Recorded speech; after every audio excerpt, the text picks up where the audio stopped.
Buenas tardes a todos los presentes y los que están desde casa.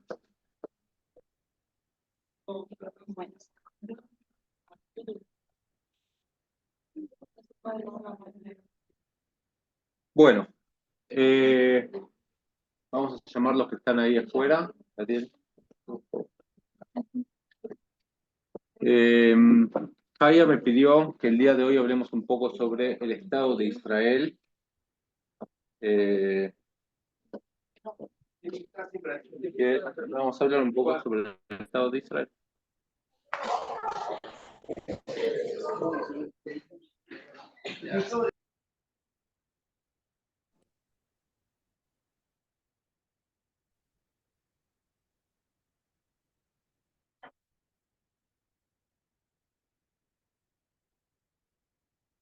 Una de las preguntas, y esta es una de llamadas a Estados Unidos. de los puntos de debate hasta el día de hoy de la población judía en Israel y fuera de ella. Y lo que quiero que veamos es justamente elucidar un poco esa pregunta y de ahí vayamos por algunos otros planos. Primero que nada, el nombre, Israel. Cuando uno pensaría en qué nombre darle al Estado que va a ser más tarde el Estado de los judíos o el Estado judío, uno no hubiera pensado el nombre Israel. ¿Por qué? Porque ¿cómo se llamaba originalmente el Estado judío histórico? Era Judea o Judá, ¿verdad? Estaba la monarquía unificada y más tarde se dividió en lo que era el reino de Israel al norte y el reino de Judea al sur. ¿Qué quiere decir? ¿Quién fue el primer rey de Israel? Shaul fue el primer rey de Israel, después vino David, después Shlomo. En esos días fue la monarquía unificada, todo Israel. Y en los tiempos del rey Rehabam, los tiempos del rey Rehabam era hijo del rey Shlomo. Él quiso hacer la revolución cubana, subió demasiado los impuestos, hubo una crisis social, el sistema colapsó, se aconsejó mal, se aconsejó con los jóvenes, dice el libro de Melahim, y finalmente hubo una crisis y se dividió el reino de Judá al sur con 2 tribus y el reino de Israel al norte con 10 tribus. ¿Bien? Ahora bien, nosotros somos descendientes de Judá, de ahí viene el término judíos. Entonces, ¿por qué? Porque el reino de Israel, el reinado de Israel, fue destruido por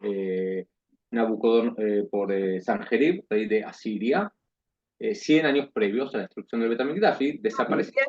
Ya está escuchando. A ver, espera. Los que están en casa les pido si pueden silenciar Ya. el audio. Ya, ahora terminó de hablar. Ya. Dice, permitir que Zoom encuentre dispositivos. A ver, escucha si habla. Silenciamos a todos. Bueno, si alguien quiere preguntar algo, entonces hágalo por chat y le doy la palabra. Bueno, entonces, ¿por qué fue elegido el reino de Israel? El nombre entonces Israel, porque justamente para venir a puntualizar que el Estado de Israel no es el Estado histórico de Judea, sino algo que sea para todo el pueblo de Israel. De ahí fue que se eligió este nombre. El nombre anterior era Palestina. ¿De dónde viene Palestina? Hay dos teorías sobre las raíces del nombre de Palestina. El reino de Palestina fue nombrado por Adriano, el emperador romano, después de la tercera gran rebelión en el año 135 de Bar Kokhba, para justamente borrar todo vínculo con las raíces judías de Israel, se dio el nombre de Palestina. Hay dos teorías sobre por qué fue elegido este nombre. Uno de ellos es que Palestina viene a recordar lo que eran los Pelishtim, los filisteos, que eran aquellos, un poco tardía, ¿no? Pero eran aquel pueblo que tanto luchó contra el pueblo de Israel en Israel. Y otra segunda teoría del historiador David Jacobson, él la viene defendiendo hace más de 20 años, que habla de que Palestina es la traducción de Israel. El término palaites en griego significa combatiente, luchador, de ahí esto fue traducido al latín y de ahí se dio lo que conocemos como Palestina.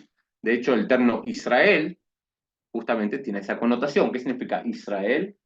Israel viene del combate, ¿verdad? Kisarita y Meloim Beimadam Batujal, porque luchaste contra el hombre y contra Dios, porque Jacob luchó contra el malaj, contra el ángel, contra la divinidad y contra el hombre que sería Esaú con Labán, y pudiste. De ahí viene que Israel tiene alguna relación con lo combatiente y del terno palaites. Asúmase, estamos utilizando, sí, sí. Entonces, primero que nada, el nombre ya nos da una acepción de que finalmente el Estado es para todo el pueblo de Israel eh, en su, eh, en su identidad. Y quería que veamos un poco algunos condimentos que tiene el Estado, ¿está bien? Por ejemplo, los símbolos. ¿Cuáles son los símbolos del Estado de Israel? ¿Cuál es el símbolo del Estado de Israel? La estrella de David. La menorá y la estrella de David. Esperen que voy a traer me olvidé la mochila. Acá la tengo. Muy bien. La menorá es el símbolo. ¿Está bien? La bandera, es verdad, tiene la estrella de David. El símbolo del Estado de Israel es la menorá con... qué otro detalle tiene? La menorá tiene dos hojas, ¿verdad? Dos hojas de olivo, uno de cada lado. ¿De dónde fue tomado este dibujo? Este dibujo fue tomado del libro de Zacarías, capítulo 4, y les leo.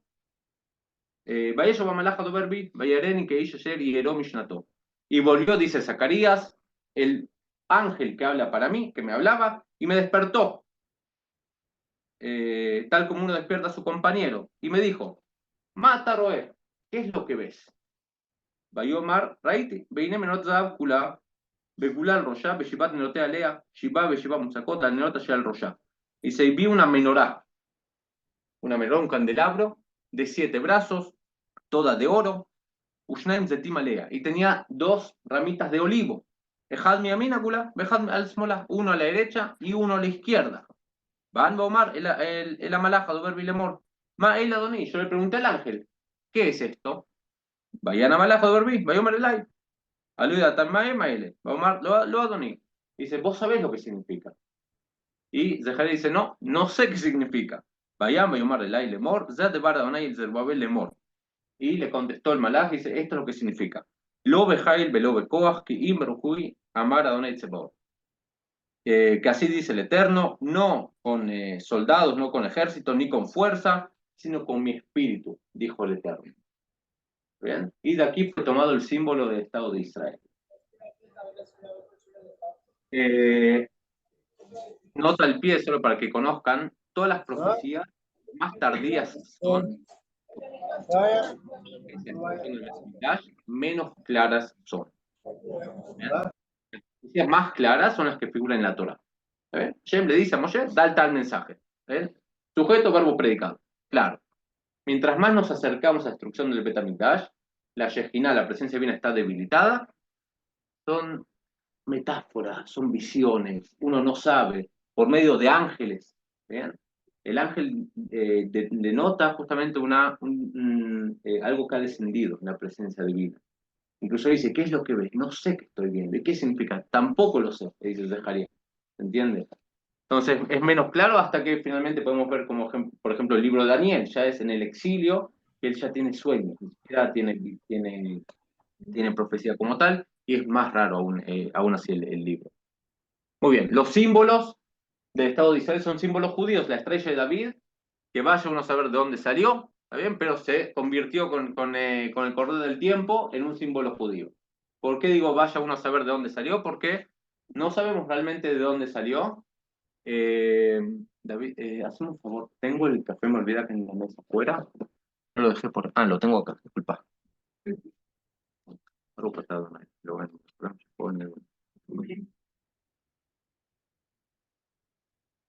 El idioma. El idioma que se eligió podría haber sido el inglés. ¿Qué idioma se eligió? El idioma hebreo. Vamos a ver más tarde que los pioneros sionistas, siempre se imaginaron, siempre soñaron con la idea de que algún día el hebreo sea un idioma hablado. ¿Bien?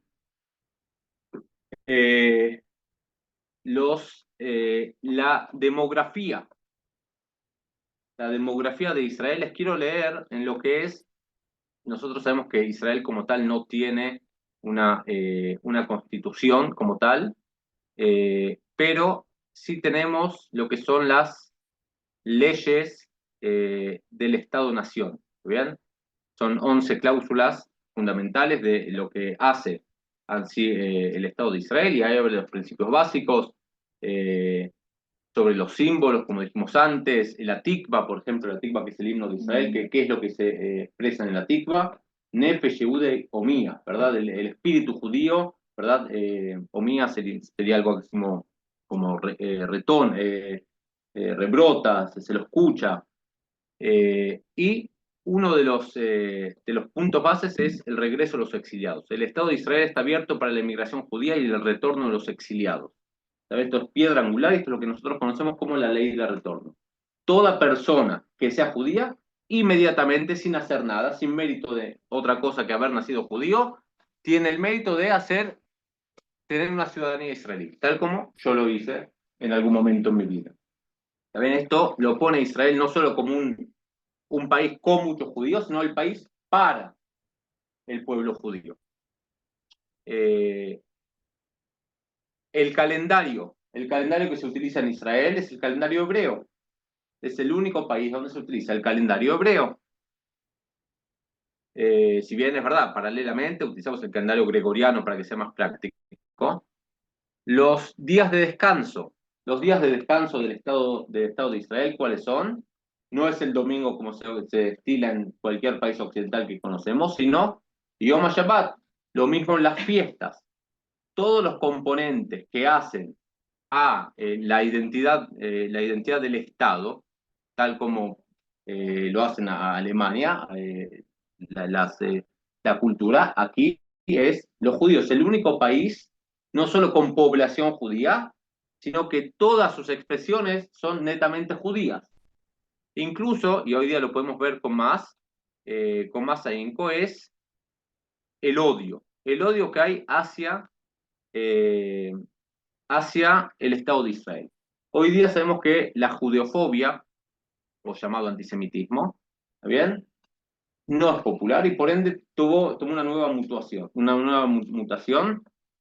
Digo la judeofobia porque el antisemitismo como tal nunca existió. ¿Bien? No existió nunca el antisemitismo. ¿Qué sería antisemitismo? El odio a los semitas, ¿verdad? Justamente se toma todo tipo de líderes árabes y políticos que dicen, ¿cómo yo voy a ser antisemita si yo mismo soy semita? ¿Bien? Es como un oxímoron, una contradicción en sí. El antisemitismo fue una forma de maquillar el odio histórico a los judíos, simplemente. Por eso hay que llamarlo con su nombre, se llama judeofobia. Nunca nadie odió a los semitas por el hecho de lo étnico de ser semitas, sino a los judíos, a la cual se le adjudicó una serie de culpas desde deicidia, haber matado a Dios, los protocolos de Sion, que es una especie de conspiración mundial para gobernar el mundo, envenenar las fuentes de agua, utilizar sangre de niños cristianos, y hay unas 10, 12 más o menos culpas históricas. La cuna de todo esto fue en Europa, también de ahí que está tan arraigado el odio en la cultura europea, y de ahí se llevó a nuevas tierras. Hoy día cambia el odio ya no tanto a los judíos, sino a Israel. ¿Por qué? Porque Israel también representa a ojos de terceros la nación del pueblo judío, no una nación donde hay judíos. Nosotros, si bien el libro de Herzl fue el padre de lo que sería el sionismo político, bien, cuando hablamos de sionismo, hay distintas teorías de cuándo comenzó el movimiento sionista como tal. Los más una punta podemos ponerlo, bueno, el primer sionista, ¿quién fue? Abraham Avinu, ¿está bien? Abraham Avinu, Dios le dijo, Lej lejame artejam y morteja lesa yerareka, vete a tu tierra, la tierra que te mostraré. El primero que dio un paso en pos del sionismo de ir a Israel, bueno, fue Abraham Avinu. Hay quienes más tarde lo ponen, hay varias teorías, lo ponen al Maral de Praga, así lo escribe Martin Buber, un gran pensador, Maral de Praga como el fundador del sionismo. Después Spinoza, por ejemplo, lo pone, hay quienes lo ponen a Spinoza, Baruch Spinoza, hay quienes lo ponen a Moshe Mendelssohn en su libro Yerushalayim como el fundador también del sionismo. Finalmente, más o menos lo que nosotros conocemos como el sionismo es comenzó a mediados del 1800, siglo XIX, y hay una obra fundamental que es el Medinat Yehudim de Herzl, lo tengo por acá. Léanla, bájenla de internet, debe estar en línea. La verdad es bastante escueta. 2 noches en vez de ver Netflix o una serie o Fauda, lo que fuese, la pueden leer, vale la pena. ¿Y cómo se llama el libro de Herzl? Medinat Yehudim, el país o la nación de los judíos. Hubieron en aquel momento tres grandes corrientes en el sionismo, de cuál debía ser el camino para llegar a lo que era en una nación judía. Herzl habló en síntesis, la síntesis de este libro es que hace falta 3 condimentos para una nación judía. Uno es un banco, número 2, un diario, y número 3, una asociación. Es decir, va a tener fondos como tal. Un diario quiere decir la idea de educación, de poder diseminar las ideas y juntar gente, pero siempre Herzl, él trabajó en pos del apoyo internacional. ¿Saben? Y para él esto también de alguna forma iba a ser la solución a la judiofobia histórica. ¿Por qué? En el momento en que Herzl, cuando de alguna forma en los albores de la idea de levantar un Estado judío, justamente lo veía como una solución al antisemitismo, la judeofobia histórica que había. De hecho, lo que lo despertó a él, aunque era una persona, un judío laico,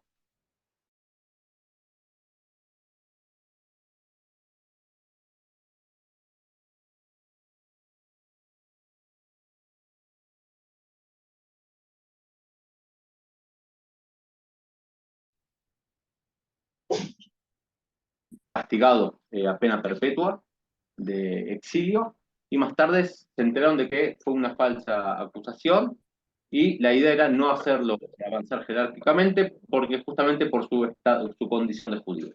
Esto para Herzl fue un antes y un después, lo despertó y vio el problema de la judefobia, y él empezó de alguna forma a rumiar la idea de un Estado para solucionar uno de los tantos problemas, y esto era uno de ellos. Y según Herzl, el momento en que el Estado judío sea parte de la familia de las naciones, entonces de alguna forma se iba a disipar el odio a los judíos. Hay otros pensadores como Pinsker, por ejemplo, en la autoemancipación, que él habla que no hay que pedir permiso a otras naciones, hay que comenzar a hacer escuelas y academias, instituciones, y de alguna forma después los permisos van a venir por sí. ¿Saben? Pero hay que empezar a hacer la autoemancipación. Y tenemos a Ehad Ha'am como la tercera faceta que antes mencioné. Él habla de lo que es Pinsker es el sionismo masí, el sionismo práctico, y Ehad Ha'am, Yehuda Ginsberg, en su adolescencia fue un Bajur Yeshiva, un estudiante de Yeshiva, estudió en la Yeshiva de Bolojin, y fue uno de los pioneros en lo que es la literatura hebrea. Él hablaba de lo que era el judaísmo espiritual, el sionismo espiritual, que hablaba de formar una cultura judía, no necesariamente religiosa. Entonces, también el odio que históricamente era a los judíos, entonces hoy también lo podemos ver que está encarnado en el Estado de Israel.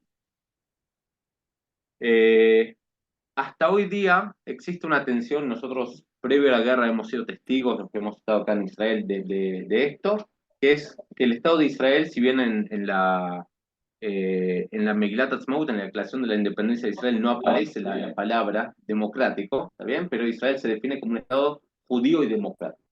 También la tensión que hay dentro de Israel es justamente qué es más, judío o democrático. ¿Y qué pasa en momentos en que los judíos se anteponen a lo democrático? Desde ya se cree, nosotros partimos de la base que la mayoría de los israelíes prefieren vivir con la tensión que se crea entre estos dos valores a tener que elegir entre un valor y otro. Ahora, antes de seguir con el segundo punto, yo quería que leamos juntos lo que fue la declaración del Estado de Israel, que fue lo que Ben Gurión leyó cuando se independizó Israel, que dicho sea de paso, no sé si podríamos decir la independencia de Israel, si bien se utiliza Yom Ha'atzmaut. Uno de los términos que se barajó para denominar el día fue Yom HaKomemiut, el día del levantamiento, porque Israel no se independizó como tal. ¿Bien? Brasil se independizó de Portugal, Argentina se independizó de España, Israel se independizó de una potencia, sino que se levantó. De ahí que hay que hablaban de la idea de Yom HaKomemiut.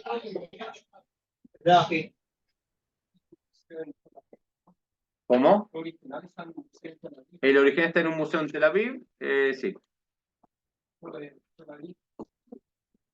Bueno, lo que yo quería ahora que, no sé si vamos a leer en su completitud, pero que leamos nosotros con nuestros propios ojos qué es lo que los fundadores del Estado de Israel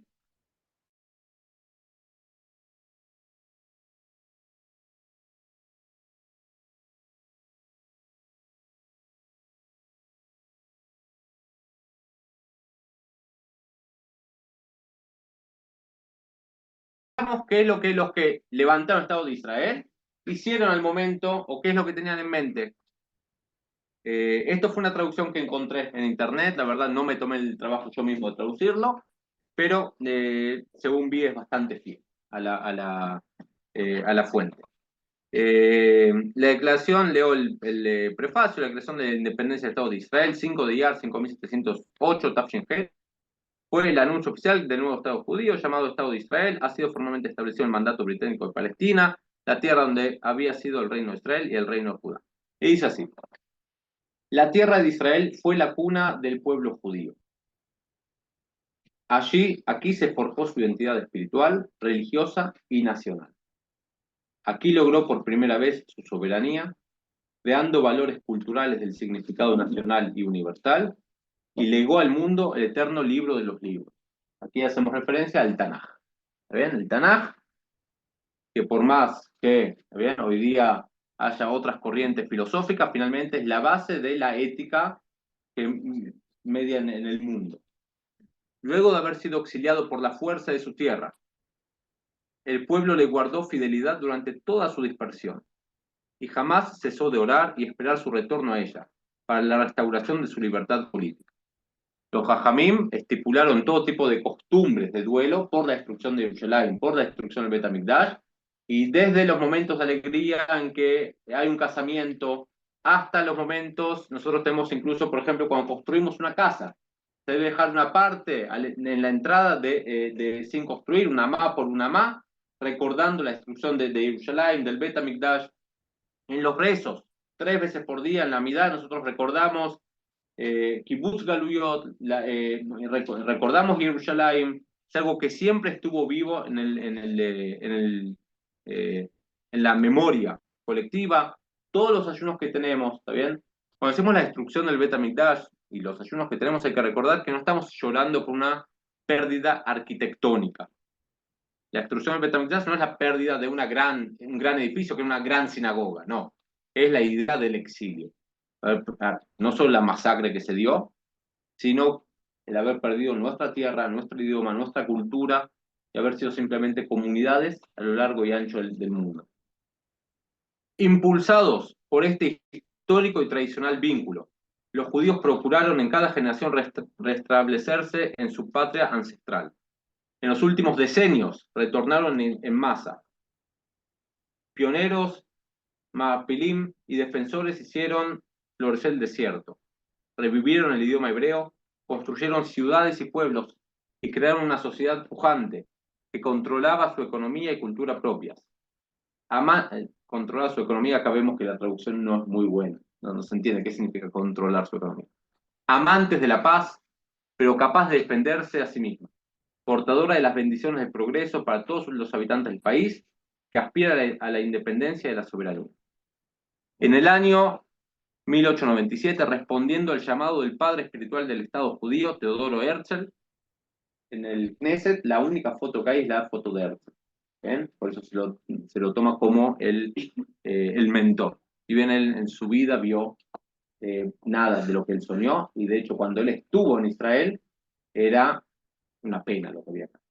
Más o menos lo que Mark Twain cuando pasó por acá era pantanos y malaria y algunas decenas de personas. ¿Bien? Pero aún así, él soñó y después los que vinieron más tarde siguieron su camino.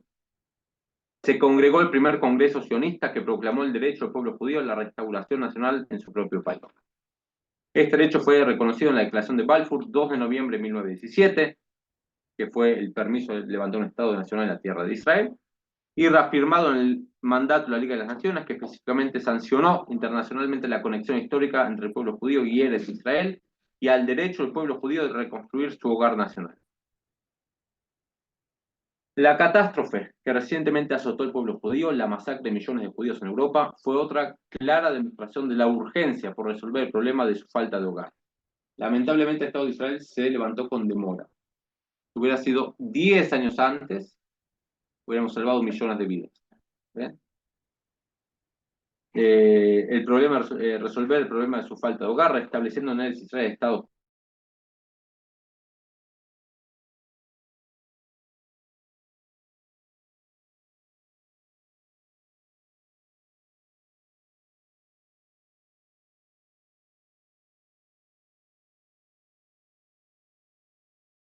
el holocausto nazi en Europa, como también judíos de otras partes del mundo, continuaron inmigrando a Eretz Israel, superando dificultades, restricciones y peligros, y nunca cesaron de exigir su derecho a una vida de dignidad, de libertad y de trabajo en su patria nacional. Nota al pie, sepan que hubieron decenas y decenas decenas de operativos militares que Israel hizo para traer migración judía a Israel. Todos conocemos los casos de la reina de Saba y del rey Shlomo, que se hizo con la comunidad etíope de Israel, pero han habido también en Irak, en Irán, en Siria, han habido operativos militares para sacar a los judíos de aquellas comunidades también. Durante la Segunda Guerra Mundial, la comunidad judía de este país contribuyó con todas sus energías en la lucha de las naciones amantes de la libertad y la paz en contra de la iniquidad nazi y por la sangre derramada por sus soldados y el esfuerzo bélico desplegado. Le valieron el derecho de contarse entre los pueblos que fundaron las Naciones Unidas. El 24 de noviembre de 1947, la Asamblea General de las Naciones Unidas aprobó una resolución que disponía el establecimiento de un Estado judío en Eretz Israel. La Asamblea General requirió de los habitantes de Eretz Israel que tomaran en sus manos todas las medidas necesarias para la implementación de dicha resolución. Este reconocimiento por las Naciones Unidas sobre el derecho del pueblo judío a establecer su propio Estado es irrevocable. Este derecho es el derecho natural del pueblo judío a ser dueño de su propio destino. Acá vemos que se está puntualizando el vínculo histórico que el pueblo tiene con la tierra, con todas las otras naciones en un Estado soberano propio. Por consiguiente, nosotros, miembros del Consejo del Pueblo, representantes de la comunidad judía de Eretz Israel y del movimiento sionista, estamos reunidos aquí en el día de la terminación del mandato británico sobre Eretz Israel y en virtud de nuestro derecho natural e histórico y basados en la resolución de la Asamblea General de las Naciones Unidas, proclamamos el establecimiento de un Estado judío en Eretz Israel, el Estado de Israel. Declaramos que, salteamos este párrafo, al último párrafo, el Estado de Israel permanecerá abierto a la migración judía y el crisol de las diásporas. Promoverá el desarrollo del país para el beneficio de todos sus habitantes, estará basado en los principios de libertad, justicia y paz, a la luz de las enseñanzas de los profetas de Israel. Asegurará la completa igualdad de derechos políticos y sociales a todos sus habitantes, sin diferencia de credo, raza o sexo. Garantizará la libertad de culto, conciencia, idioma, educación y cultura. Salvaguardará los lugares santos de todas las religiones y será fiel a los principios de las Cartas de las Naciones Unidas.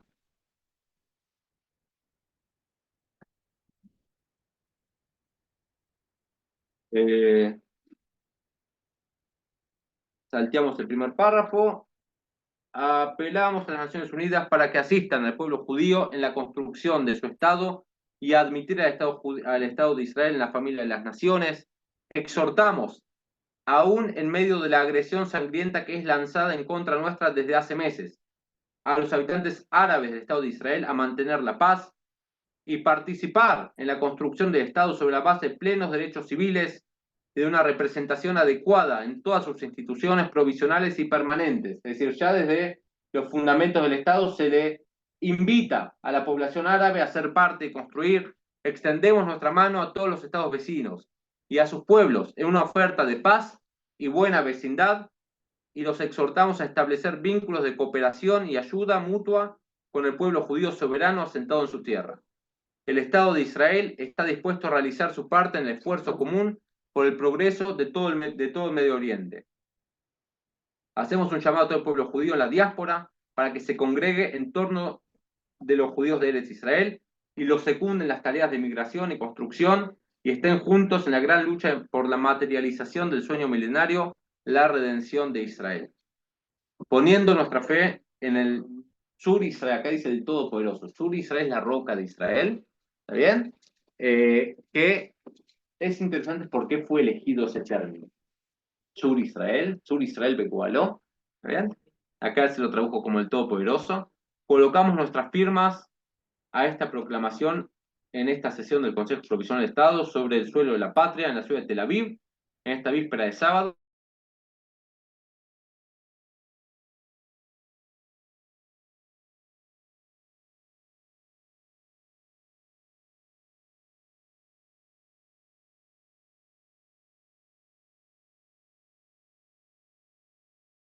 Entonces, ¿de cuál fue la idea de los fundadores de la patria? ¿Está bien? Creo que con esto está clara. Ahora la pregunta está, lo que hoy día llegó a ser Israel, hace el día de ayer, celebramos 76 años de la existencia del Estado de Israel.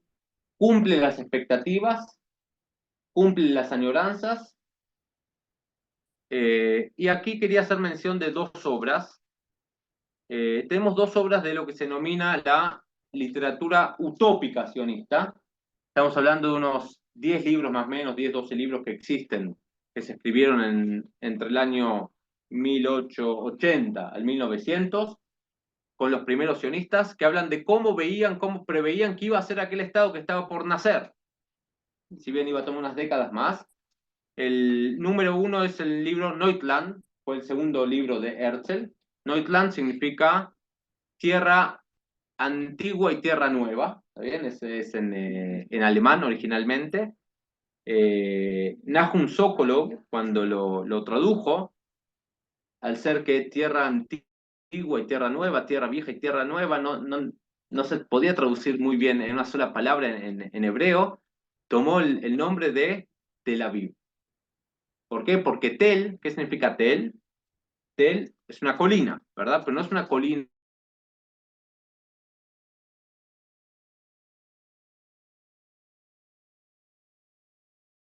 con la erosión y la acumulación de residuos que van quedando. Es decir, hay una tierra donde la pobla gente, ¿está bien?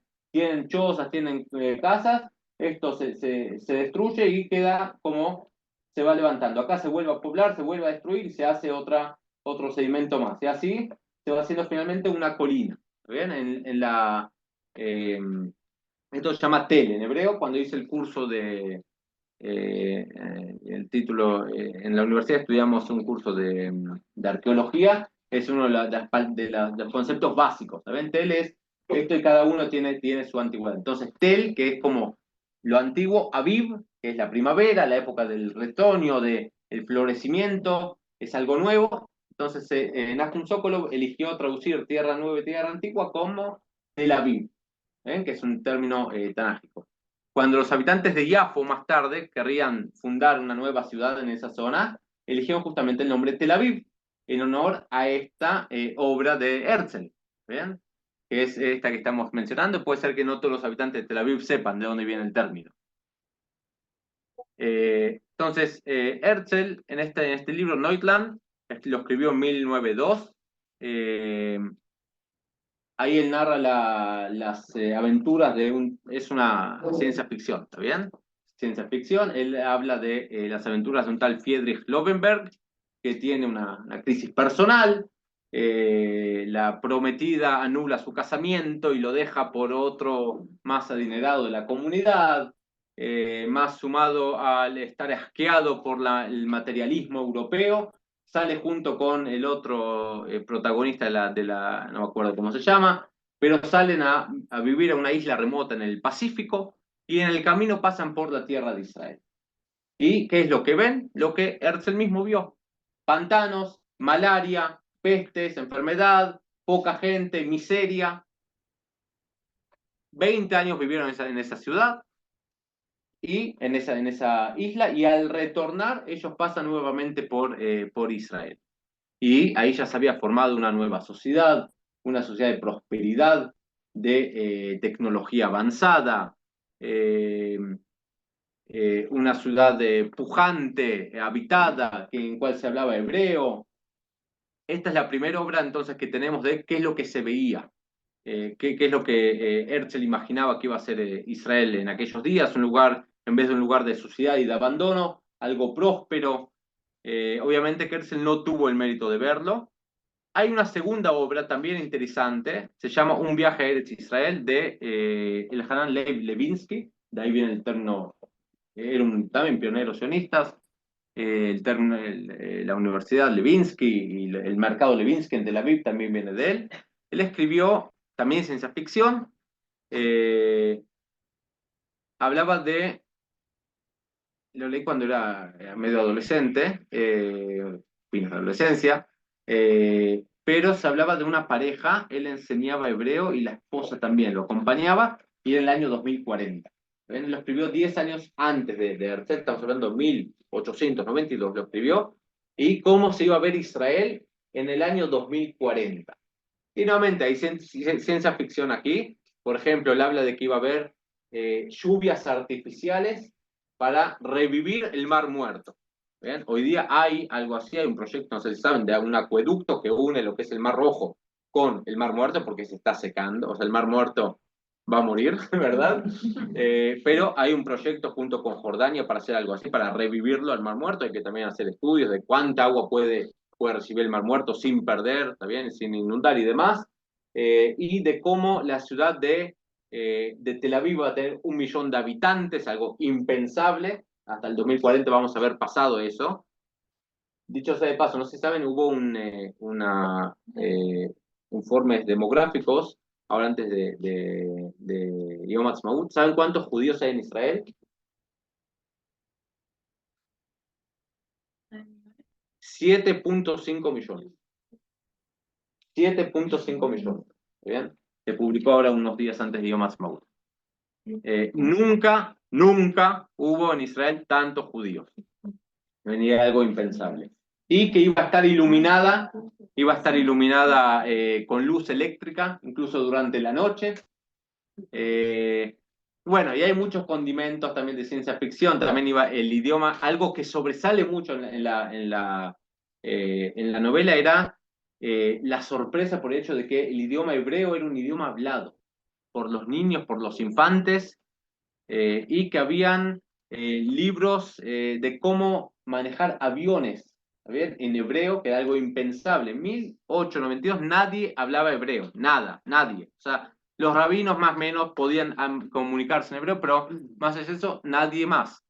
Y hay otros condimentos de ciencia ficción. Ellos escriben que el idioma hebreo iba a ser hablado en todo el mundo y que creo que el general de Italia se iba a llamar Yoav Ben Zruya, que era uno de los jefes del ejército del rey David, y todo tipo y como que los nombres también hebreos iban a ser populares en el mundo, pero y lo tenía Jerusalén como la ciudad capital, y hay otros condimentos de cómo era esto, el sueño de los pioneros que empezaron a pensar en lo que iba a ser Israel. Ahora, Israel cumplió las expectativas, el movimiento sionista cumplió las expectativas. Yo voy a leer algunas estadísticas, también que he juntado para el día de hoy. Yo sé que las pueden leer en cualquier folleto que ande dando vueltas de Asbará, de Sokhnut, de Internet, ¿está bien? Pero ya que estamos, las voy a mencionar. Israel es el segundo país en tasa per cápita de compra de libros en el mundo. ¿Bien? No lo sé. El primero en publicación de trabajos científicos. El primero en cantidad de museos per cápita.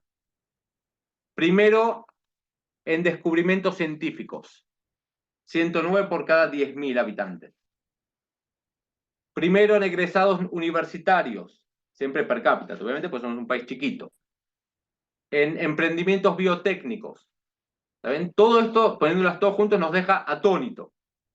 Ostenta una de las proporciones más altas de premios Nobel, 15 premios Nobel, en química, en economía.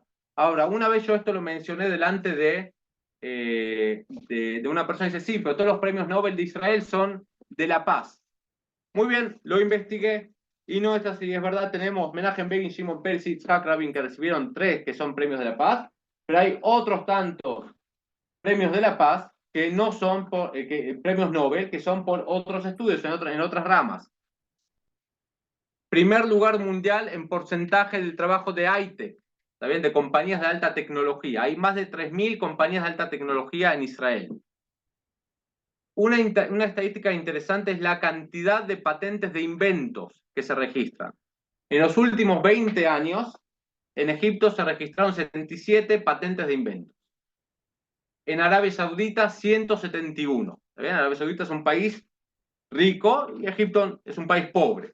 En Israel, frente a eso, tiene 7.652 patentes de inventos. O sea, los pone, estamos hablando de otra liga. Es uno de los 8 países del mundo con capacidad de enviar satélites al espacio.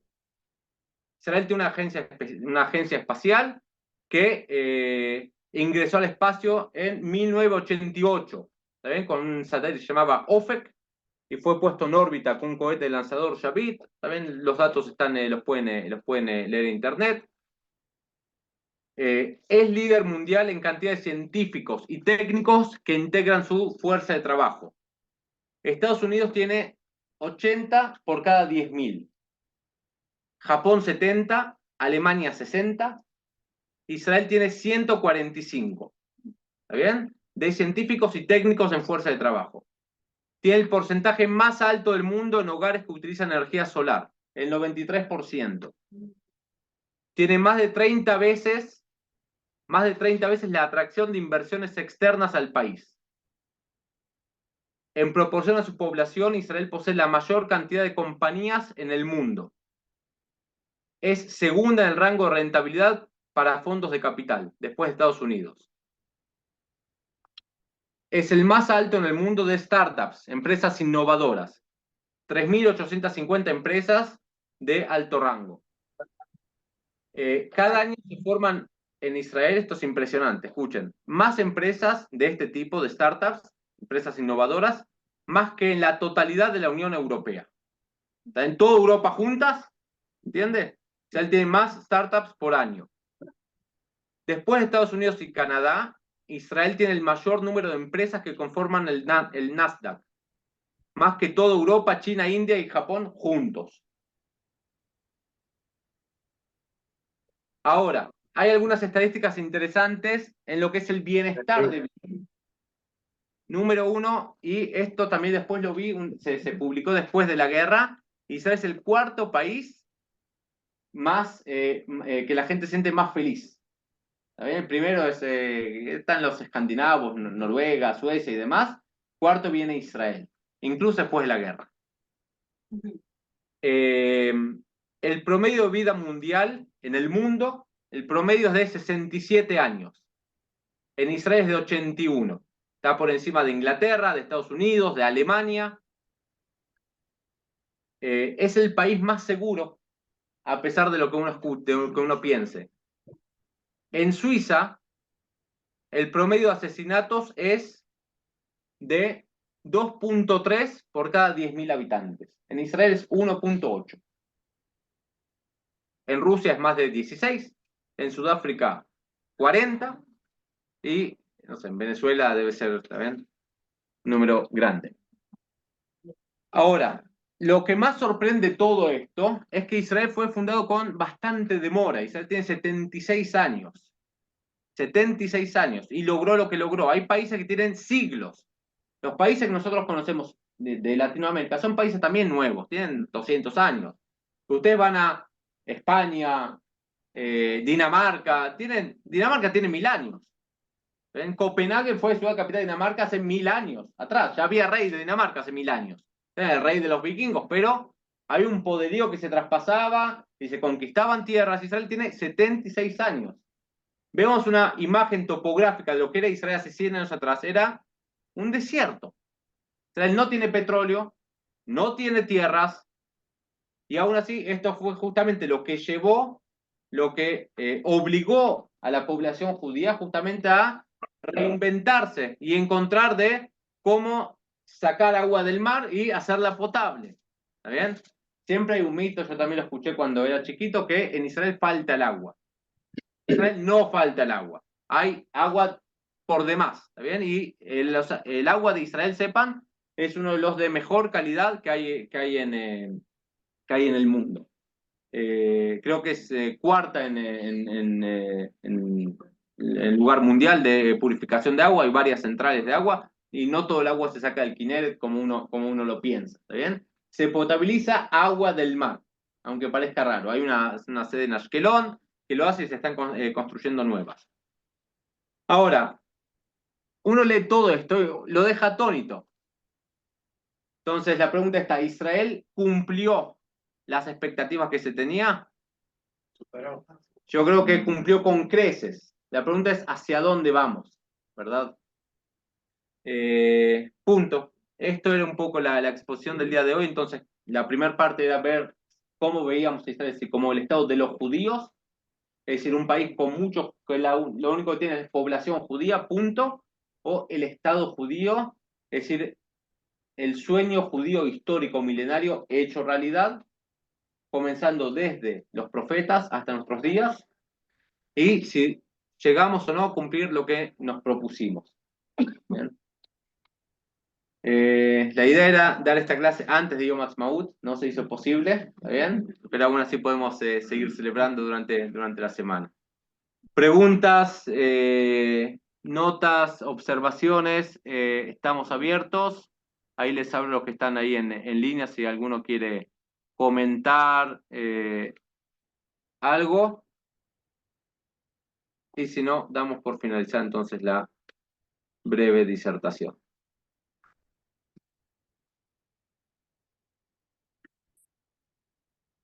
Bueno, 5 segundos de posibilidad. Estamos entonces hasta aquí por el día de hoy. Van a continuar, vamos a hacer ahora Minjá a las 6 y vamos después de eso continúa con Rabbi Hiel y yo continúo con los israelíes. Por favor, por favor. Gracias, Rab. Gracias, Raf. Gracias, Ram.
Bueno, continuamos entonces nuestro deleitoso estudio sobre la tradición judía y en este bloque vamos a hablar ¿sobre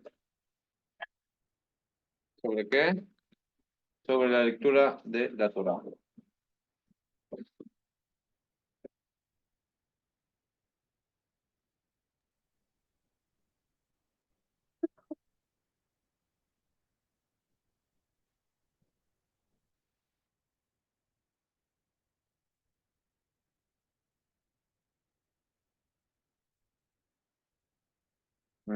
Bueno, eh,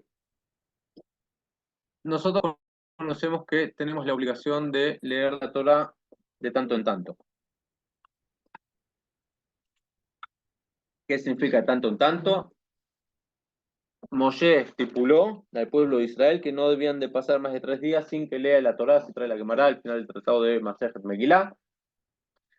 Y Ezra estipuló algunos otros pormenores, por ejemplo, que se deben leer al menos 10 versículos por lectura, que cada uno de los que suben a leer la Torá no lea menos de 3 versículos cada uno, y algunas otras cositas. Entonces, cada vez que leemos la Torá, el mínimo, ¿cuántos sukimes en total? 10. 10. Como acabamos de mencionar. ¿Cuál es la excepción? No, esto es. ¿Ah? ¿No se leen 10 psukim en total? Hay un día que hay 3 aliot, cada uno lee 3 y en total leen 9 y no 10.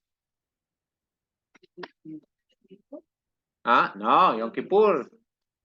Tenemos 6 aliot en Kippur. En total, cada vez que se lee la Torá, en total hay que leer 10 psukim, entre todas las aliot. ¿Está bien? Si bien cada uno tiene que leer 3 psukim como mínimo, hay alguien que va a leer 4 para completar el número 10. ¿Está bien? Sea lunes, jueves, Shabbat en la tarde y demás. Hay un día al año que se leen 9 psukim. Cuando les digo, dicen, sí, en Purim, Vayabó Amalek, se lee 9 psukim si ponen atención. ¿Por qué? Y porque ahí se termina el tema con 9 psukim, ¿está bien? Después dicen, no, bueno, la idea es que para mostrar que no se está completo hasta que se borre el recuerdo de Amalek y demás. Pero en total son 10 psukim al menos, y cada uno lee, sí, eso, 13 psukim. ¿Y por qué no debe pasar 3 días? Porque así como la persona no puede estar más de 3 días sin beber agua, ¿bien? Así lo mismo no puede estar la persona más de 3 días sin escuchar la Torah. Ahora, hay una mitzvah que es estudiar Torah, ¿está bien? Y cada uno tiene la obligación de fijar tiempos para el estudio de Torah, sea rico, sea pobre, sea débil, sea fuerte, esté enfermo o no. Cada uno tiene la obligación de fijar días, momentos en el día para estudiar Torah. Y la mitzvah de leer la Torah no es para cumplir esto, ¿está bien? Porque uno, no siempre uno entiende lo que se lee. Dos, no siempre es práctico. Tres, ¿está bien? Porque no, la idea es escuchar. Tiene también tiene una implicancia, una influencia el hecho de escuchar palabras de Torah, directo del Sefer Torah, que tiene que el Sefer Torah, también que fue escrito en Leshem Kedushat Sefer Torah, desde que se trabajó el cuero, la tinta, cada letra y letra.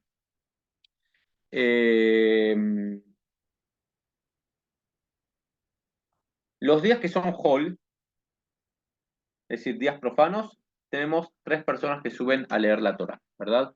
Históricamente, ¿cómo funcionaba? Históricamente funcionaba que habían 2 verajot, una antes de comenzar la lectura y una al terminar la lectura.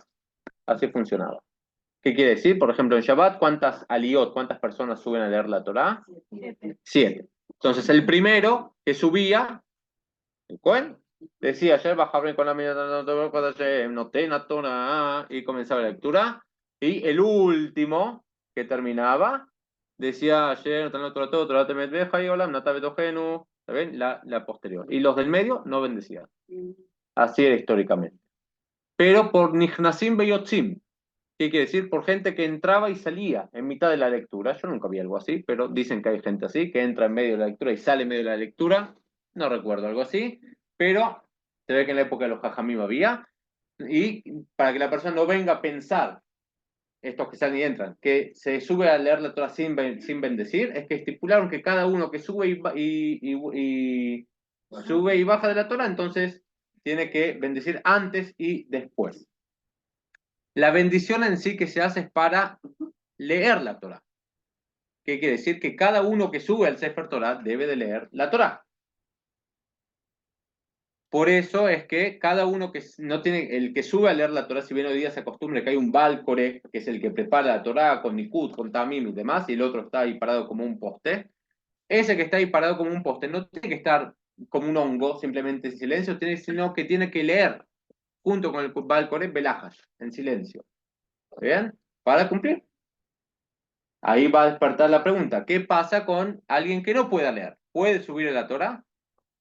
Alguien que no sepa hebreo, o que no hable, no lee muy bien, o que es ciego, ¿puede leer la Torá o no?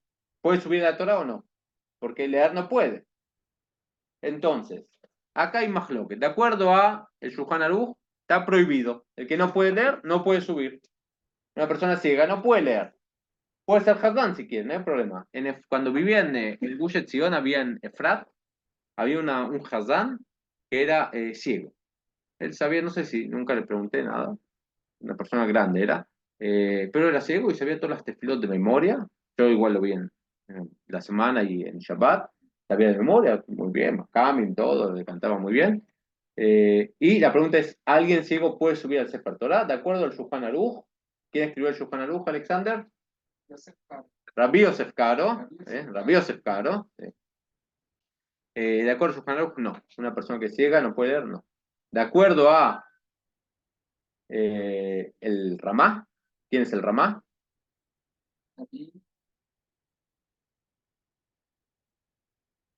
¿Ramá? No, ese es Nachmanides, Rabbi Moshe ben Nachman. El Ramá es Rabbi Moshe Isserlis. ¿Ven? Rabbi Moshe Isserlis. Él era oriundo de Cracovia, de Polonia. ¿Ven? Él escribió, ¿qué escribió el Ramá? La alhaja para los Ashkenazim. Tal cual, la halajá para los Ashkenazim. ¿Y cómo se llama esa halajá para los Ashkenazim? El mapá. El Shulchan Aruch escribió la mesa servida, Rabbi Yosef Karo. Y vino el Ramá y dijo, yo voy a escribir el mapá, el mantel. ¿Bien? El mantel. Rabbi Yosef Karo escribió, ¿dónde vivió en Rabbi Yosef Karo? No puede ser que no sepa. Tienen que ir a Tzfat. Está el Betacnes de Rabbi Yosef Karo, está la tumba, vayan a Tzfat, es muy lindo, vayan a pasar un Shabbat allá. No es linda la ciudad, no es linda, vamos a decir la verdad. Está bastante dejada el que se ocupa ahí de la municipalidad de turismo, la verdad.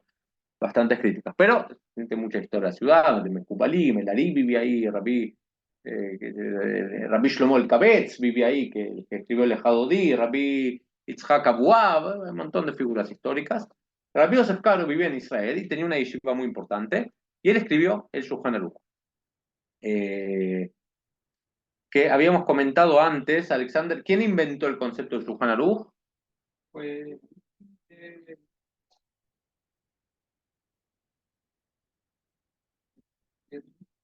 No, como el hijo del Rif. El hijo del Rosh, que se llamaba el Tur. ¿Está bien? Hay un libro que se llama Tur. Tur de Rabbi Yaakov, a Turing. ¿Está bien? Rabbi Yaakov, que era el hijo de el Rosh. ¿Está bien? El Rosh, que es uno de las tres patas del Shulchan Aruch. Y yo sé que no tiene mucho lo que ver, pero tenemos que ver un poco, por lo menos, cómo. El Shulchan Aruch, en la introducción al Shulchan Aruch, Rabbi Yosef Karo escribe que los tres pilares por los cuales él escribe, él llega a las conclusiones halajicas que llega, hay tres pilares, tres opiniones que él las tiene como son los pilares, que es la opinión del Rosh, el Rif y Rambam. El Rambam es Maimónides, conocemos, ¿verdad? Hemos hablado en otras oportunidades. El Rif es Rabbi Yitzhak el-Fasi, oriundo de la ciudad de Faz, en Marruecos, era anterior a Maimónides, vivió en el año 1000. Él escribió, no, ese es el Rambam. El Rif escribió Rabbi Yitzhak al-Faz sobre todo el Jazz, todo el Talmud babilónico, al final. Y el Rosh es Rabbi Asher ben Yehiel. Él era la opinión lógica del mundo ashkenazí. El hijo del Rosh, que es el Tur, Rabbi Jacob, él escribió el Tur. Y él inventó lo que es más tarde el Shulchan Aruch, realmente. Pues se lo adjudicaron a Rabbi Yosef Karo, pero no es así. El Tur hizo un libro dividido en 4 temáticas, que son Orah Haim, Yoredea, Eben Haezer y José Mishpat, que es la misma estructura que más tarde va a ser el Shulchan Aruch.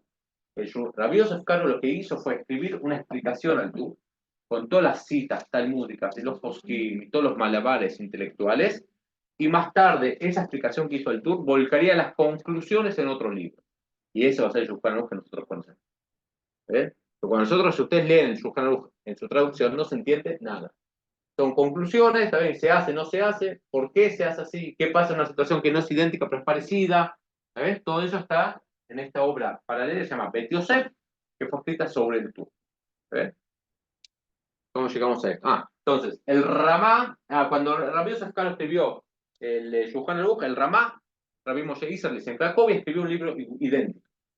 Era bastante más joven, tenía 30 y algo de años, jovencito, y Rabbi Yosef Karo era ya una persona grande, tenía 80 y largos, tenía mucha bibliografía. El Ramá no tenía muchos libros, la verdad, uno lo ve por la forma de escribir, las citas que tiene, bastante más pobretón. Y mucha gente se enojó con el Ramá por el atrevimiento de discutir con Shulchan Aruch, y lo que hizo el Ramá fue quemar su libro. Dijo, yo no quiero aumentar discusiones al pueblo de Israel, por eso él hizo anotaciones al Shulchan Aruch. ¿Sabes? Cuando él consideraba que Rabbi Yosef Karo no tenía en cuenta las costumbres de las comunidades europeas, y escribió el mapá, el mantel. Pero lo que hizo, a pesar de todas las críticas que le dieron, fue que de ahora en más el Shulchan Aruch, junto con las anotaciones del Ramá, se volvió el libro central de Halajá para todas las comunidades judías del mundo. Los sefaradim se rigen de acuerdo a la opinión de Rabbi Yosef Karo, y los ashkenazim de acuerdo a la opinión del Ramá. Volviendo a la pregunta que habíamos dicho, ¿puede una persona ciega subir a leer la Torá? Shulchan Aruch dice que no, el Ramá dice que sí. ¿Está bien? ¿Por qué? Porque finalmente le escucha el Hazán y Shomea Keoné, el que escucha es como el que está, el que contesta es como el que está escuchando, y de esta forma cumple. Por eso una persona ciega o que no pueda leer puede subir a leer la Torá, y esto es más consensuado. ¿Ven? Que también gente ciega y demás suban a leer el Sefer Torah. Incluso gran parte del Sefaradim. Lo que pasa es que hoy día el Rav Ovadia Yosef, que hizo una revolución un poco en la halajá acá en Israel, es que es como muy hasid de Rabbi Yosef Karo, en todo, va como él, y a veces hay cositas como estas que son un poco, ¿saben? Muy estricto, y no van a querer salir, pero la costumbre más usual es que sí, incluso gente que no sabe leer hebreo, suben a leer la Torah. ¿Bien? Pero, ¿han visto, por ejemplo, estar una vez una comunidad teimaní, yemenita, ¿no? Conocen los teimaní, ¿verdad? Si van alguna vez a una comunidad teimaní y vayan, ¿saben? Una experiencia antropológica, los rezos son diferentes, las melodías y demás, pero fíjense el Sefer Torah. Primero que nada, número uno, hay varias diferencias. Número uno, leen un tercio de la playa. Leen un tercio de la playa. ¿Por qué? De hecho, se ha estado una vez en una comunidad conservadora, los conservadores también leen un tercio de la playa.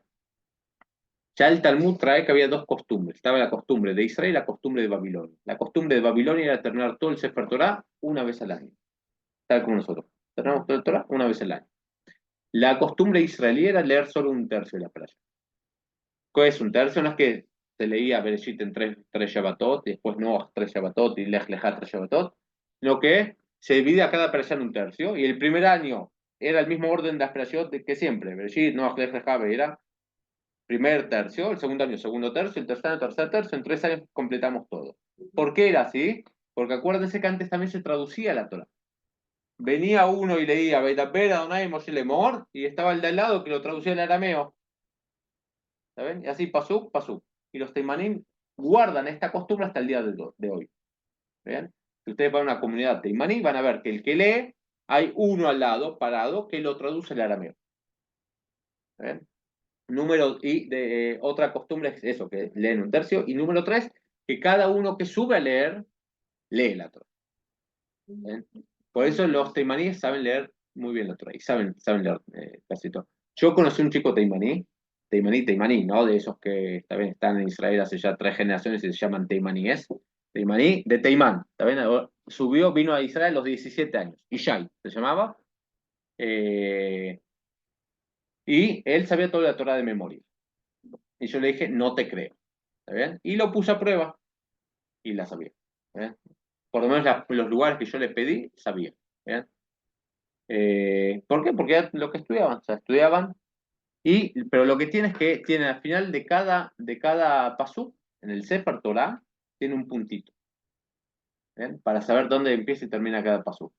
Ahora, no es un puntito de tinta, porque eso sí está prohibido, agregar tinta o ponerle puntitos, sino que es un puntito con metal. Es decir, es como si yo agarro un libro, imagínense yo agarro un libro y le hago con un metal, le punzo así y queda una marca. Ven, acá no va a quedar mucho, pero en el clav se nota y resalta, entonces ellos saben, acá termina un pasuk y saben cómo terminar. Esto se hace porque cada uno que subía leía. Eh, Punto, no sé por qué llegamos a esto. Pero bueno, entonces continuamos con Sefer Torah. Los días de Hol, los días profanos, leen entonces 3 aliot, tenemos, ¿se ven? ¿Qué son días profanos? Días que no hay kedusha, que no hay santidad. ¿Cuándo sabemos que hay kedusha? Cuando hay algo prohibido de hacer. ¿Ven? Normalmente cuando hay algo prohibido de hacer, hay melajot prohibidas, hay kedusha.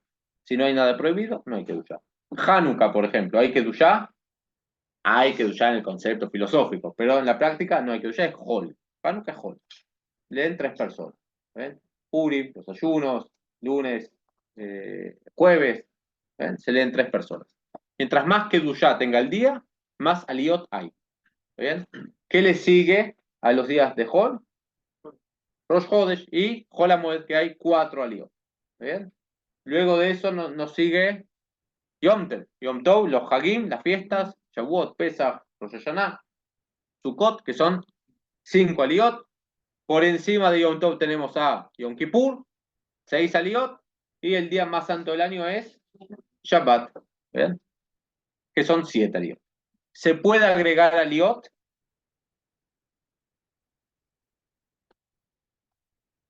Sí, se puede agregar aliot. ¿Siempre se puede agregar aliot? No, no siempre se puede agregar aliot.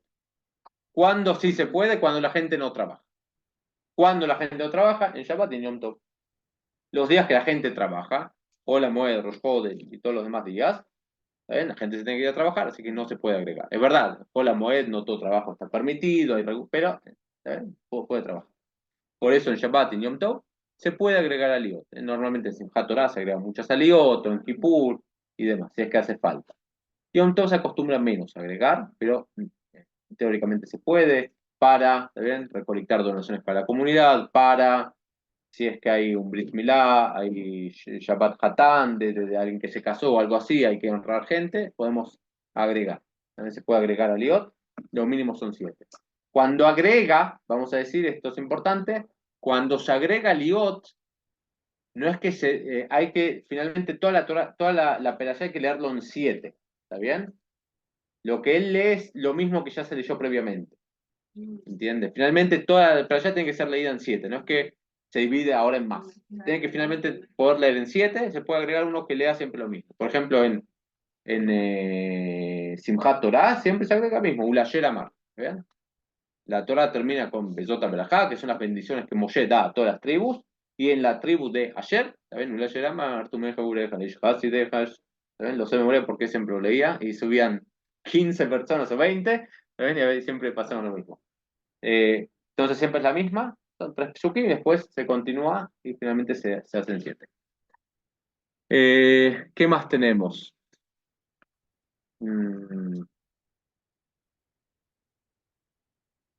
¿Cuál es el orden de cómo se sube a la Torá? Cohen, Leví, Israel. Cohen, Leví, Israel. Está muy bien. Primero siempre Cohen, después Leví, después Israel. Si el Cohen es Amaret, es un ignorante, y tenemos un Israel que es Talmid Jajam, el Talmid Jajam debe subir antes. Así escribe el Rashba, Rabbi Shimon Ben Aderet, y yo con mis mismos ojos he visto muchas veces al Rabo Badia que cuando él subía a leer la Torá, y él siempre leía, dicho sea de paso, él leía, no leía a otro, él leía por sí mismo, siempre subía en lugar del Cohen. Sí.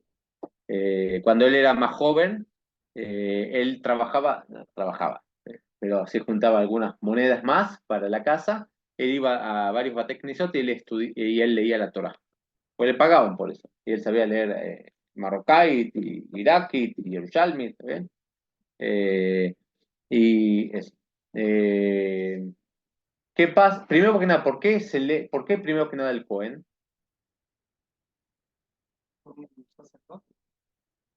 ¿Sí? Que ellos eran del servicio sacerdotal. Ujú. Excelente, señora Shira, muy bien. Y dice la Torah, Bekidashto, y lo santificarán. De ahí es que toda cosa que haya Kedushá, hay que darle el honor al Cohen, ¿verdad? Que es el primero, el Zimun, o para hacer una bendición, o para leer, subir la Torah. Aunque es verdad esto, aunque también el Talmud trae otro motivo, que es para que no se peleen. ¿Está bien? De que venga uno y diga, no, yo doné más para la sinagoga, yo tendría que ser primero y demás. Entonces lo ponemos al Cohen. Después viene el Leví, ¿está bien? Y después entonces ya es tercero y ya no se van a pelear tanto. ¿Qué pasa si no hay Cohen? Itparka a Javilá, dice el Talmud. Se rompió el paquete. ¿Qué quiere decir? Sube Israel. No hace falta que suba Leví. Israel, Israel, Israel. Si no hay Cohen. ¿Qué pasa si no hay Leví? El Cohen repite. Muy bien. ¿Por qué repite el Cohen 2 veces? El Cohen es de la tribu de Leví. Excelente, porque el Cohen es Leví, pero otro motivo es para que la gente no piense que es un Cohen Pasul. ¿Está bien? Porque dicen, después del Cohen viene un Israel. Entonces quiere decir que era Pasul o algo así, entonces lo hacen 2 veces subir. ¿Bien? Otra explicación. ¿Qué pasa si tenemos, por ejemplo, un jueves? Dijimos, ¿se puede agregar aliot el jueves? No, solo Shabbat y Yom Tov, porque la gente tiene que ir a trabajar. ¿Está bien? No, antes no había Brejim. Sí. Entonces, el jueves, por ejemplo, y tenemos 2 casamientos o 2 Brit Milá. ¿Está bien? Y hay 2 padres que tienen que subir a leer la Torá y demás para darle el honor y demás. ¿Cómo hacemos? Agregar no podemos. ¿Qué se hace en una situación así? Hay una opinión que dice que todo lo que se instituyó que sea el orden Leví, Cohen Leví Israel es solo en Shabbat y no lunes y jueves. Si bien es verdad, acostumbramos que también lunes y jueves. Pero de acuerdo a esto, podemos hacer subir directo 3 Israel. Lo mejor igual es invitarlo al Cohen que salga fuera, que no esté presente. Hay una Shut Amarik de Rabbi Yosef Colón. Shut Amarik, porque los prisioneros. Rabbi Yosef Carol lo cita. El Marik trae una pregunta que le hicieron de una comunidad, le mandé una pregunta. Dice, hay una persona que quiere subir a la Torá en Yom Kippur o Rosh Hashanah, no me acuerdo. Y a mí no la hay. Y él va a donar todo el presupuesto anual de la comunidad. ¿Cuánto es? $500,000. Billetote sobre billetote. Pero quiero subir en lugar del Cohen. ¿Qué hace en una situación así? Y el Marik expone los fundamentos y demás y termina concluyendo que no hay ningún problema que suba en lugar del Cohen, solo que el Cohen no esté presente. Invítenlo a salir. Y si él no quiere salir, entonces explíquenle que le conviene salir. ¿Está bien? Por eso entonces en casos así se puede, ¿está bien? Que el Cohen no esté presente para poder hacer subir a los demás y darles honores y demás. Pero no, es mejor que agregar, mejor no agregar. ¿Qué más tenemos?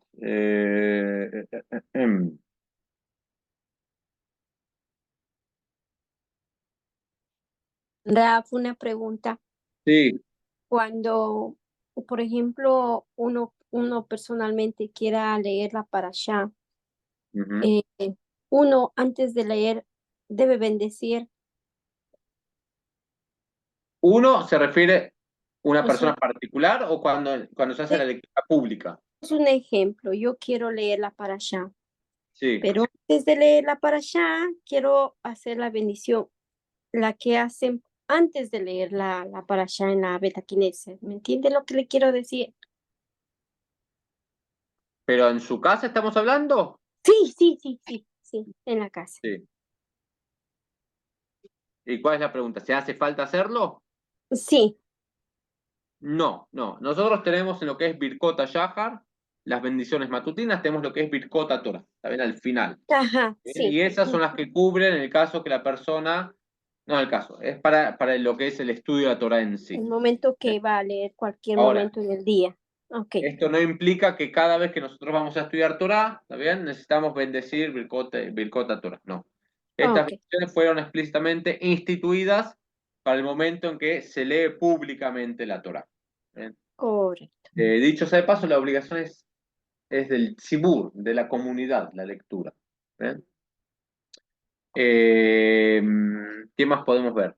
¿Saben lo que son los rimonim? Sí, que hay en el Sefer Torah. Lo que suena, sí. ¿Para qué son los rimonim? ¿Por qué se ponen rimonim al Sefer Torah? ¿Qué es los rimonim? Nosotros tenemos dos estructuras del Sefer Torah. El Sefer Torah sefaradí está parado. El Sefer Torah ashkenazí está acostado, ¿verdad? Entonces, vamos a suponer que sea... ¿eh? Vamos a hacer el ashkenazí. Pues se queja. Vamos a suponer que es algo así. Y a esto se le pone, ¿eh? Se le pone lo que son los rimonim, que son como adornos, tal vez sería algo así. A ver, por ahí tiene alguna otra cosita, y tienen como unos, estas son cadenitas a su vez, y que hacen ruido, ¿está bien? Goloso. No es solo para adornar, sino que es para sonar, para que la persona escuche que el Sefer Torah está de pie. Porque está prohibido, si el Sefer Torah se está moviendo, o alguien lo tiene alzado y él está parado, estar sentado. Entonces, por ahí, por más que esté leyendo y demás, yo escucho los rimonim, entonces es para ponerse de pie. Esta es la función de los rimonim. Eh, ¿Qué más tenemos? Podemos ver algunas cosas. Primero que nada, no sé, hay lo que se llama Agba. ¿Saben qué es la Agba? La Agba es mostrar que el Sefer Torah es kasher. ¿Está bien? Para eso se hace la Agba. Nosotros los sefaradim hacemos previo a la lectura, los ashkenazim lo hacen posterior a la lectura. ¿Está bien? Hay quienes se acostumbran a poner el dedo y decir Bezota Torah Yesam Moshe. La verdad que yo lo investigué, nunca encontré la fuente de esta costumbre. De poner el dedo y decir Bezota Torah, nunca. ¿Eh? No, nosotros hacemos antes de leer, ellos hacen después. La Agba. Nosotros hacemos antes de leer. Sí. Y de ahí es que siempre puse atención que los rabinos grandes, también tanto lo vi el Rabo Badia como el Rabamar, y que también fue Rabar allí, lo que hacen es posternarse. ¿Ven? Cuando levantan Sefer Torah en Bezot, Torah, San Moshe, lo miran y se posternan. Y hay que ver, si hay que ver, lo que hay que ver es de dónde comienza la playa. Por ahí es lo que se señala. Y yo así lo hago, no pongo en algo con el dedo, sino que me posterno. ¿Por qué? Porque uno, nunca lo vi así escrito, ningún libro de costumbres, ni nada, ni figura en el Talmud, ni figura en Shulchan Aruch, ni nada. Y así he visto vale.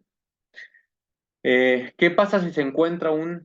Ah, primero que nada, cuando se lee la Torah en varios Rap, distintos lugares, sí, perdón, pero en donde yo asisto, en la Beta Knesset, por lo general casi toda la comunidad que estamos presentes hacen lo que la alba, como usted dice, con el dedo. con el dedo, sí. Es lo más... Ujú, 29.5% de los judíos hacen con el dedo y está bien, está perfecto. ujú, Pero lo que yo dije es que no está claro de dónde salió esa costumbre, ¿está bien? Yo ujú. personalmente acostumbro a no hacerlo de esa forma, pero no hay ninguna prohibición en el tema. ¿Está bien? Yo Ok. por rebelde y anarquista. Pero bueno, cuando se lee la Torah en distintos lugares, ¿está bien? Sea porque se agregan perashot especiales, porque se agrega un maftir especial, como en Rosh Hodesh, cuando cae en Shabbat o algo así, se acostumbra a sacar 2 o 3 cifre Torah, ¿verdad? ¿Cuándo se saca 3 cifre Torah? Excelente. Shabbat, Hanukkah y Rosh Hodesh. Uno por Shabbat, uno por Hanukkah y uno por Rosh Hodesh. Y hay otra segunda posibilidad. En el mes de Adar. ¿Ah? No, que tiene que ver por eso. En Shabbat, que cae, no sé si es al final o al principio, me parece cuando cae Shabbat, Rosh Hodesh y se lee Perashat Hodesh, ¿está bien? O al principio se lee Perashat Pará, que es Rosh Hodesh, también se lee Perashat Pará, se puede llegar a leer también, sacar 3 Sefer Torah. Ahora, la costumbre es sacar 2 o 3 Sefer Torah, porque lo Golelim, no se mueve el Sefer Torah, ¿está bien? Delante del público para que no esté esperando, porque vota Tzibur, el honor del Tzibur. Por eso hay que dejarlo cada uno en lugar. Ahora, ¿qué pasa si, por ejemplo, la persona se equivocó al sacar el Sefer Torah? El Gabay dejó este para Rosh Hodesh y sacó el de Shabbat, o al revés. ¿Qué se hace en una situación así? ¿Es mejor devolver el Sefer Torah y traer el correcto? Por un lado, eso va a ser una ofensa para el Sefer Torah. ¿Eh? O moverlo en el mismo lugar y que la gente esté esperando. Hay opiniones para un lado y para el otro. Va a depender un poco de el espíritu de la comunidad, si son más tolerantes con el tiempo o no, si es mucho que hay que moverlo o no. ¿Ven? Si es fácil, que tampoco es tan fácil de encontrar. ¿Está bien? Decimos, hay que encontrar Rosh Hodesh. Bueno, hasta encontrar, ¿está bien? No es tan fácil encontrar, saber dónde es justo. Hay que reconocerlo. Una pregunta. Sí, Si una persona sube, sé que recuerdo mucho un caso que en el libro de Sheikh no recuerdo qué frase exacta, pero de la sexta y la séptima día, tal vez los 2 o 3 primeros pequeños son idénticos. Si una persona sube, bendice y el coreo, quien vaya a leer, se equivoca digamos, de parashá, de alía, perdón, y va leyendo una y se da cuenta después que no, y tiene que corregir obviamente porque se pasó una o no. ¿Repite la bendición o cómo se hace ahí? errores en la lectura del Baal Coré. Está bien. Depende cuál es el error. Si se salteó, se volvió para atrás. Iba a leer la sexta y empezó a leer la séptima. Iba a leer la sexta y leyó la Empezó a leer séptima. la séptima. Y obviamente se dio cuenta que no era porque la preparó y sino que No, ahí tiene que volver para atrás. sí, Pero si el que empezó sube- más de atrás de la cuenta, tiene que terminar. Puede agregar el tema anterior, ¿está bien? Ok. No sé si se entiende. Sí. Si, por ejemplo, tenemos. Vamos a hacer el dibujo. ¿Eh? Cuando se hace el Akba, ¿cuánto hay que revelar del Sefer Torah? Un Gbil, que son 3 y todo. ¿Está bien? 3 de estas, así. Sepan cuando el día que hagan Akba. Tienen que abrirlo, ¿ven? Se abre, que haya 3. ¿Ven? Ustedes pueden hacer también, empezar y demás, y se levanta. Entonces, vamos a suponer que esto es la 1, acá es la 2, acá es la 3, 4, 5, 6, 7. ¿Está bien? Y acá también. Vamos a hacer la séptima más larga. Ahora, tenía que leer la tercera. Y vamos a decir, comenzó de la segunda, no hay problema. Pero debe terminarlo, deben cubrir toda la tercera. ¿Entiendes? Y si puedo agregar, desde atrás puedo agregar más. Esto pasa muchas veces cuando, por ejemplo, no se pudo leer la playa anterior. En Corona, o por ejemplo, hay en 1700, hay una obra de Rab Palachi, que trae que nevó tanto un año, un Shabbat, que nadie pudo ir a la sinagoga. Entonces, al Shabbat siguiente lo que se hizo fue comenzar el Rishon, leyó toda la playa anterior y el Rishon de la nueva playa. Y se puede empezar desde antes. Ahora, si por ejemplo tenía que leer la tercera y empezó desde la cuarta, ahí tiene que volver. Si está dentro de la lectura, que corrija, que empiece del lugar correcto. Si ya terminó de hacer la perajá, creería, me tendría que fijar, pero creería que tiene que volver a bendecir. ¿Bien? Hay que saber bien las fotos de lectura de Torah.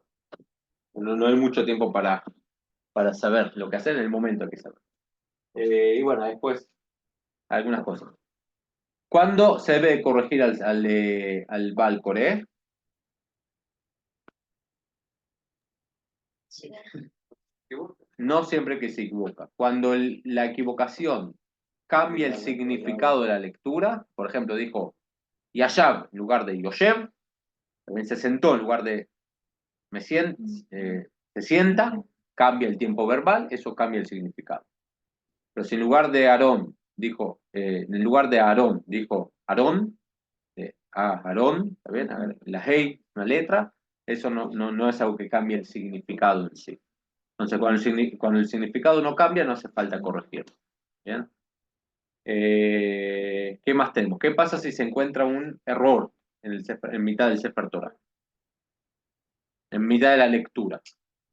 Entonces, lo que se hace es traer otro Sefer Torah inmediatamente, que la persona se quede en silencio, va al Coré, el que hizo, se trae otro Sefer Torah, me pasó, ¿eh? Y se continúa desde el lugar donde está el error. No hace falta empezar desde el principio. Como regla general, esto ya no les incumbe a ustedes, pero cuando uno ve errores o cosas dudosas en el Sefer Torah, lo que se hace es Shelat Tinuk. También se le pregunta a un niño qué es lo que lee. Porque ahí, por ejemplo, hay letras que son, si hay una letra de más o una letra de menos, bueno, es claro el error. Falta una palabra, está claro. Ahora, lo que puede haber es que, por ejemplo, esta es la Dalet, ¿no? Esta es la Hapsofit. ¿Ven? Que la Hapsofit esté así. Que esté casi como una Dalet. O que la Dalet esté muy larga, que es Hapsofit. O que, por ejemplo, en vez de Hap, que es así, ¿ven? ¿Cómo se escribe la Bet? La Bet se escribe así, que esté un poco borrado acá el talón. ¿Ven? Que parezca como una especie de Hap en vez de Bet. Entonces, este tipo de errores que es ahí al límite, no sabemos si cayeron o no, se trae un niño que se le pregunta. ¿Por qué un niño? ¿Por qué? Porque es un chico inocente, que sepa leer hebreo. Y incluso tiene que ser un niño no demasiado inteligente ni demasiado tonto. De los Hakim, no, de verdad, dice que no sea demasiado pícaro ni demasiado. Y que no entienda muy bien qué es lo que se le pregunta. Quien a mí me enseñó para Sofer, ¿está bien? Yo hice el curso de Sofer, no soy Sofer. Más o menos sé escribir, batear algo, soy bastante malo incluso en eso. No, hay que tener mucho pulso. Mucho pulso, esto es todo un arte. Dibujar palabras, y no tengo paciencia. Pero siempre tengo el sueño de escribir un Sefer Torah, pero algún día lo voy a hacer. Y lo que Rabbi Eliú, lo que me dice es que él siempre cuando lo hace, trae un niño y le pregunta en varios lugares diferentes y en el medio le pone el que es para él importante. Así no, después le da un caramelo. Y él es el que decide, después uno lo puede mejorar. Bien, se puede un poquito el taloncito. Entonces, en mitad se puede preguntar a un niño qué es lo que lee. Pero bueno, igual estas son más bien preguntas para el Gabay o el Rab que está ahí, pero para que conozcan. Esperen que tengo un chat. Gracias, Rabino. Muchas gracias, Rab. Gracias, Shalom Alejem. Bueno, sí. ¿Cómo se corrige? Solo Sofer corrige la letra que está diferente. Sí, dice, moja el culmus en tinta. ¿Está bien? Le lleva que usar Sefer Torah y agrega.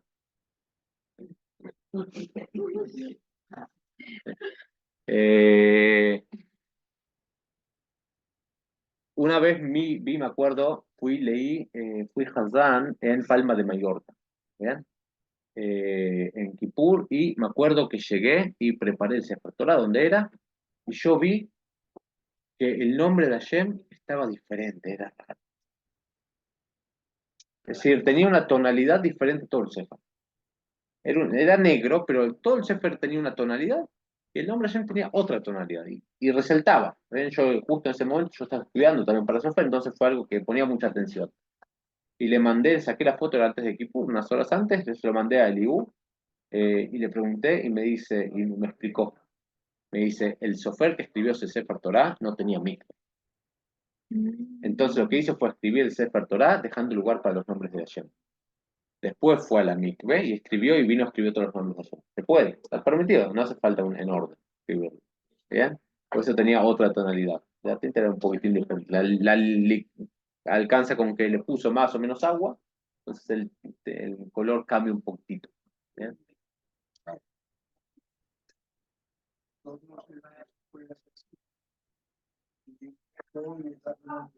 No, de ninguna forma. No. El Mezuzot y en Tefilín dice, Bayayim Shamoa, Bayayim Shamoa, Bayayim Shamoa, y será que se escucharán, y la Gemara dice Menajot, Bayatam y Yu, tal como son, serán. De ahí que tienen que ser en orden. ¿Está bien? En orden. ¿Qué quiere decir? En el Sefer Torah, si yo, por ejemplo, escribo no sé, una playa y me equivoqué en una palabra, vengo y la corrijo, nada más. No pasa nada. Le borro, también. ¿Cómo se borra? Con un cuchillo. Saca ahí. Hay que tener pulso, también uno puede hacer un agujero también. No, es un chiste, pero hay que saber raspar el cuero finalmente. Y en Mezuzot no. Si yo, por ejemplo, en Mezuzá vengo escribiendo, ¿ven? Y me equivoco, ahora lo puedo mejorar, lo puedo mejorar. Pero si yo seguía escribiendo y hubo acá un error, y después no, ya no puedo reformar. Por eso el software que nosotros compramos, Tefilín, Mezuzot y demás, tiene que tener Irat Shamayim, temor del cielo. Porque yo nunca voy a poder saber. Si él, cuando escribió la B, la escribió mal y después vino y le puso el coso, no hay forma de saber el orden. Es Pasul porque lo escribió así, en lugar de B, y después dijo, pero medio día de trabajo, ¿qué voy a hacer ahora? Entonces vino y le hizo así, ya está. Nunca voy a poder saberlo. Por eso tiene que tener Irat Shamayim. Dice que la Gemara dice, Brit Krutá, hay un pacto sellado en el cielo, que los Sofrim y los que enseñan a los niños van a ser pobres siempre. ¿Para qué? Para que la gente que venga a ocuparse de estas cosas, ¿saben? La gente que tenga Irat Shamayim, no venga a hacer dinero en estas profesiones, ¿saben? No que sea gente sufriendo. ¿Quién era Sofer? No. Sí, esa. ¿Ezra? Sí, no era Sofer realmente. Ah, sigue grabando.